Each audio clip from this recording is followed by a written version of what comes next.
সুপ্রিয় দর্শক, আপনারা দেখছেন এসপিএন বাংলা টিভি। দেখুন ও সাবস্ক্রাইব করুন এসপিএন বাংলা টিভি, দেশ ও মানুষের কথা বলে। যা হোক, ওনার সুস্বাস্থ্য কামনা করি। উনি আমাদের ভিতরে এসে এই অনুষ্ঠানকে সাফল্যমণ্ডিত করেছেন, ওনাকে অনেক অনেক ধন্যবাদ। আর মাহবুব মোর্শেদ স্যার, ওনারও অনেক বয়স হয়ে গেছে, তারপরেও কিন্তু উনি আমার থেকে অনেক সুস্থ। আমি গত 2023-এর নভেম্বরে আমার 2টা অপারেশন হয়েছে, একটা ব্রেন সার্জারি, একটা ওপেন হার্ট সার্জারি। এই দুটো আমি কলকাতাতে করেছি, বিএম বিড়লাতে। এখন আমি সুস্থ এবং আমি অফিসের কাজে ফিরে গেছি এবং প্রচুর ব্যস্ততার ভিতর দিয়ে আমি এই জুন মাসটা পার করলাম। তো আসলে আমি যদি বেশি বক্তব্য দিই তাহলে আমার যে ডায়াসে যে সমস্ত গণ্যমান্য এবং ভালো বক্তা যেগুলো আছেন, আমরা তাদের বক্তব্য থেকে আমরা বঞ্চিত হব।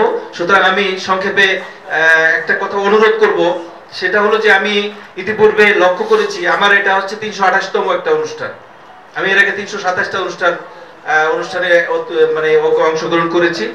আমি একটা জিনিস বলবো যে আমাদের যেহেতু আজকের এই অনুষ্ঠানের আলোচ্য বিষয় হলো দেশীয় সাংস্কৃতিক রক্ষায় করণীয়, আমরা ঠিক এই জিনিসটার উপরে আলোচনা করার চেষ্টা করবো ইনশাআল্লাহ।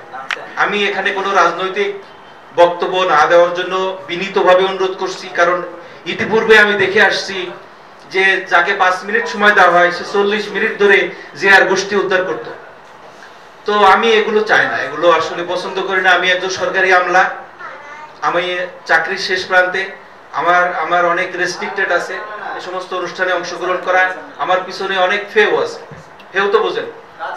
তো আমি এগুলো চেষ্টা করি যে কোনো রাজনৈতিক কোনো অনুষ্ঠানে আমি বক্তব্য না দেওয়ার চেষ্টা করি এবং অনুষ্ঠানে অ্যাটেন্ড না করার চেষ্টা করি।